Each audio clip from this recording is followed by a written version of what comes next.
Les personnes dominatrices mentent souvent, jouent souvent la victime. Nous pouvons refuser d'assumer la responsabilité de leur erreur, car elles essaient souvent de tenir les autres pour responsables. Nous pouvons trouver notre acceptation, notre suffisance en Christ. Ces personnes dominatrices ridiculisent et critiquent souvent leurs victimes pour qu'elles se sentent incompétentes. Il nous faut leur tenir tête, refuser leurs exigences et rejeter leurs détails, leurs délais, car ils exigent une conformité à leurs désirs et mettent des dates bien précises pour que cela s'accomplisse, le mettant pratiquement devant le fait accompli. Souvent, les personnes autoritaires n'ont pas le pouvoir réel de nous forcer à obéir.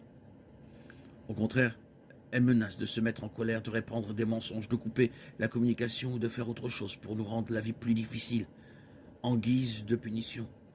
C'est à nous d'être prêts à les dénoncer et à ne pas jouer leur jeu. C'est à nous d'être prêts à mettre fin à la relation. Dans les cas où la violence est une menace, nous devons contacter des autorités compétentes et prendre des mesures pour nous protéger, protéger nos proches. Rappelez-vous ce qui est écrit dans 2 Timothée 1,7. Ce n'est pas un esprit de timidité que Dieu nous a donné, mais un esprit de force, d'amour et de sagesse. Et c'est dans cet esprit de puissance, d'amour et de sagesse que nous devons faire face à la menace posée par ceux qui voudraient nous contrôler ou nous manipuler. Le seul qui devrait nous contrôler est le Saint-Esprit de Dieu. Éphésiens 5, 18.